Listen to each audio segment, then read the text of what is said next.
I told you he'd be happy that we remembered him. This Christmas, Santa's going to make everyone happy. The grown-ups and the kids. Christmas evil, the non-believers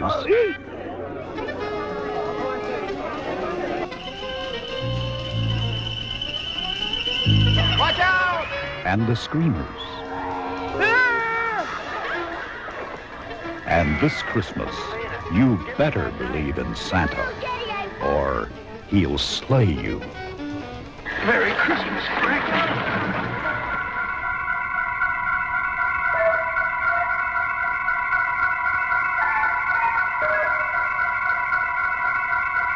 Christmas evil, the night he dropped in. What's up? It's P. Rich from the Hatchet Boys. You better take care. Santa's coming to town. So, yeah, today I'm going to be reviewing and discussing Christmas Evil, 1980 slasher horror film. Also originally titled You Better Watch Out. I really like that. But back then, I think that would have sounded great. Like, I do like the title Christmas Evil. That sounds good too. And also they had in mind named Terror in Toyland. No, that's not that good, I think. But anyway, so Christmas Evil is written and directed by Louis Jackson. It starred Brandon Maggart, Fiona Apple's Fiona Apple's father. So the plot follows a deranged man obsessed with Santa Claus, who eventually goes on a murderous rampage dressed in Santa Claus suit. Since its release, it was gained a cult following, included praise and repeated viewings by director John Waters. Yeah, and Christmas Evil was seized and confiscated in the UK under Section 3 of the Obscene Publications Act of 1959 during the Video Nasty panic. Wow, yeah. No doubt there. No big surprise there with the UK, you know. Yeah, principal photography took place in late 1979 and early 1980. Various locations in New Jersey included Union City, New Brunswick, Edgewater, Englewood, and Montclair. The toy factory featured in the film was a real toy factory. It's pretty cool. In New Brunswick, owned by Lynn Pressman, mother of the film's executive producer Edward R. Pressman. Scenes shot at the toy factory were completed in early December 1979, with additional shooting occurred over 3 days in February 1980. Yeah, you do get like a really 70s feel to this film, I find. Yeah, you do. Yeah, so the plot of this film is basically, it's about a man named Harry who was traumatized as a child. And by that I mean that he saw Santa going down on his mom.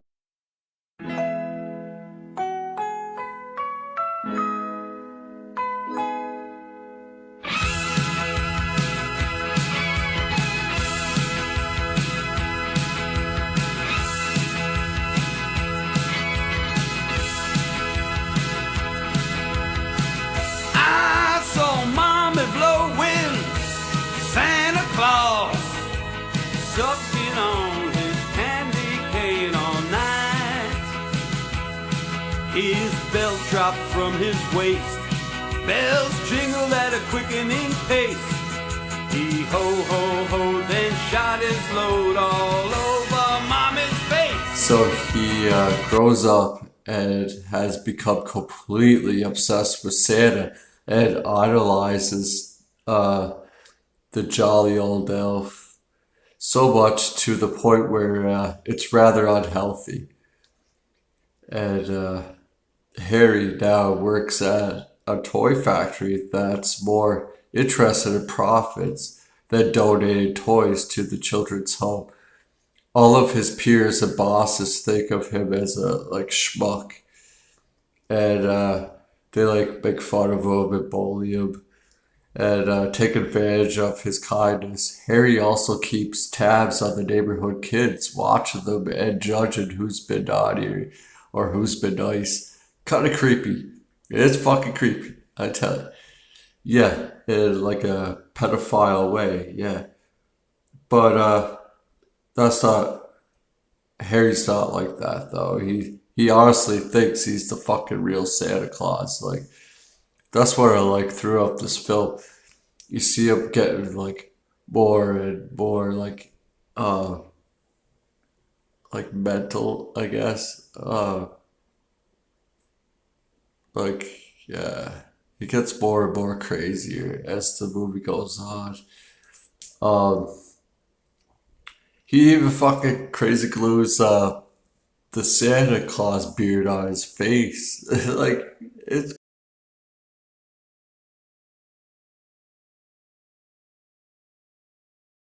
face. Like it's crazy.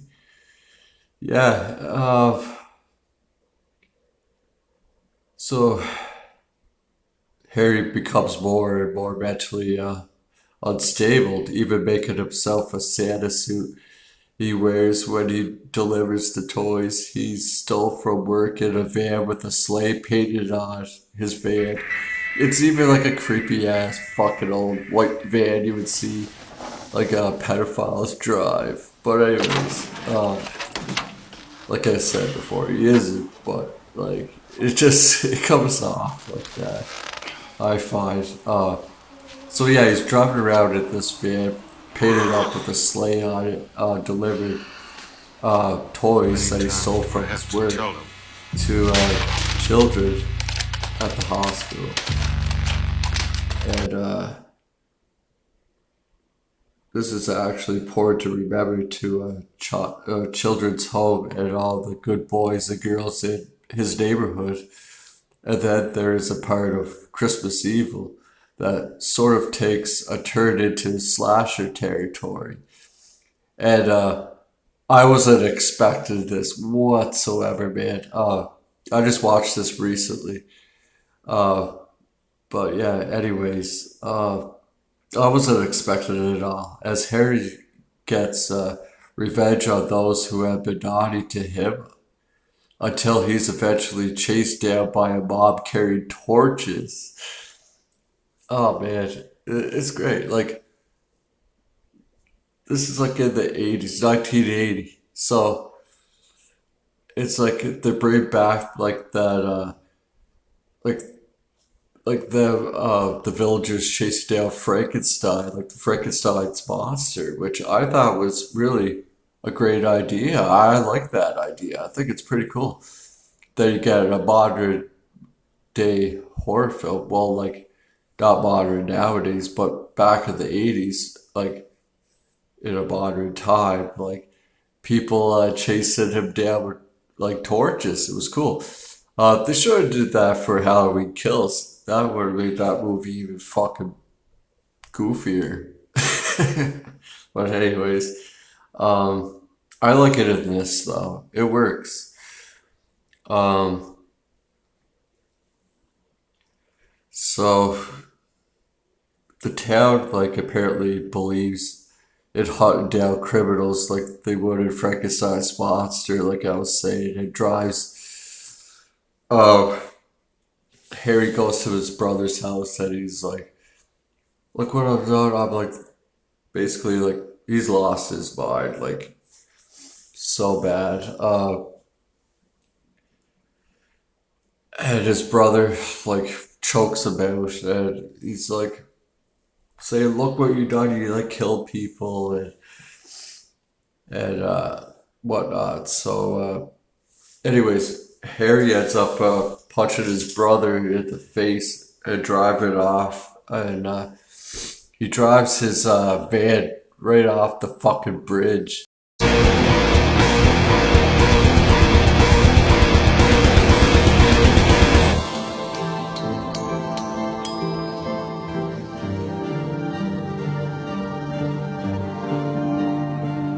I heard him exclaim as he drove out of sight, "Merry Christmas to all, and to all a good night." Or some say that Harry didn't die at the end of that Christmas movie, Christmas Evil, but rather actually flew off into the night sky as Santa Claus. Because the crazy old guy believed so much that he was Santa. I don't get that. I don't get that. I think he fucking died. He did. I mean, I could see, like, why some people think that. I mean, it's a good like opinion or whatever. It's kind of cool. Like, yeah, he believed so much that he was Santa Claus that he actually like manifested himself to be the fucking real Santa Claus, and fucking when he drove his van off the bridge, he was flying in the air. I'd say he was flying in the air for a few seconds, and then until he fucking crashed it. Yeah, I'd say he's dead for sure. That's my theory on it. For sure.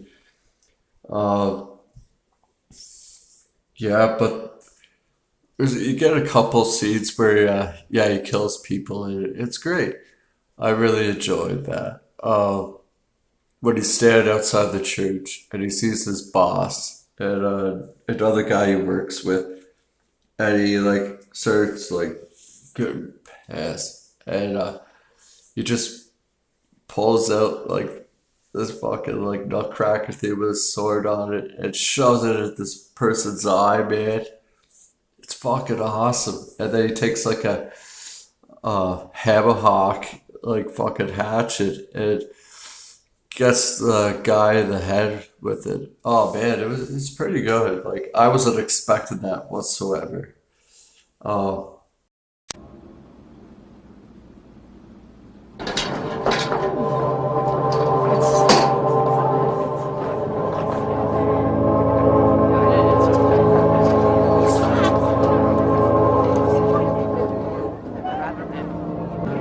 Come now, sir. Haven't you had enough? I have something for you. I have superlative taste.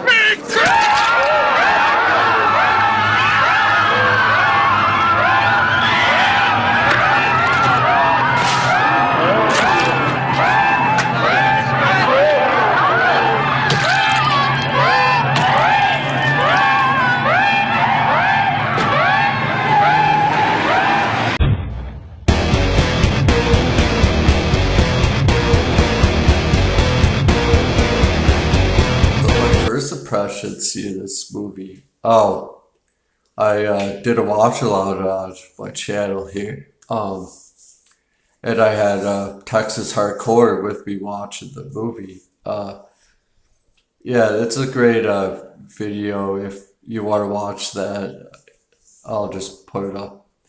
And it was great, man. Oh, I had a good time. I had a really good time. It was better than I thought it was. I knew this movie was around for a while, and but I never got around to watch it. Yeah, I enjoyed it. First watch, I was like, yeah, I mean it's good, and I rewatched it again, and I liked it better than the first watch. It happens quite often with movies, I find. Most of the time, not all the time. But yeah, I mean, it's like a low budget film. I mean, the cinematography wasn't that great. The camera work was okay.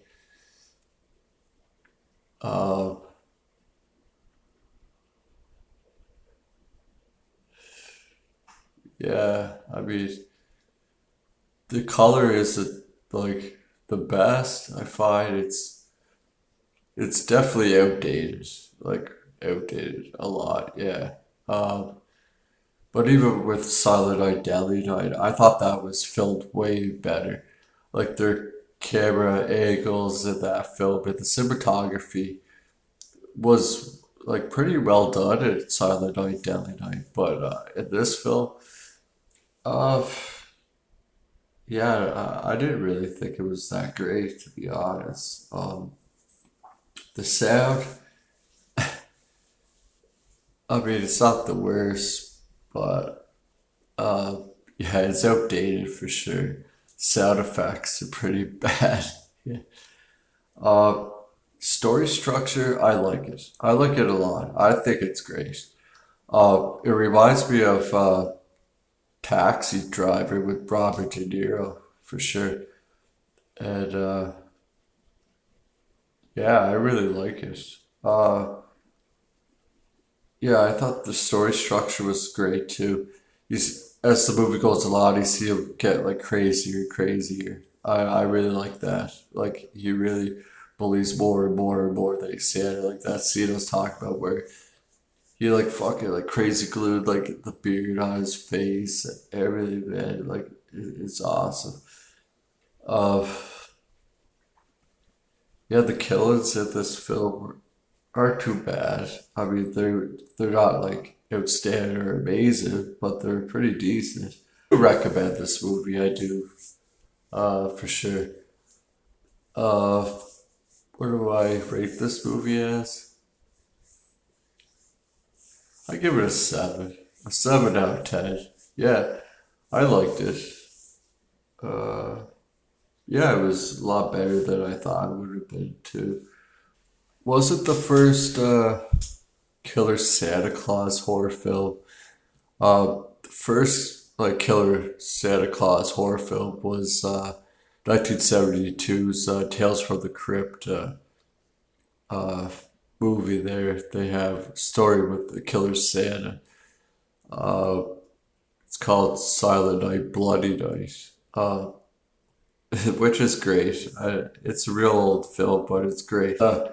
Harry's character, uh, like he does have a good heart, and you do start rooting for him. Like, yeah, as crazy, as bad fucking shit crazy as Harry is, like he's got good intentions. Like all these douchebags at the fucking toy factory.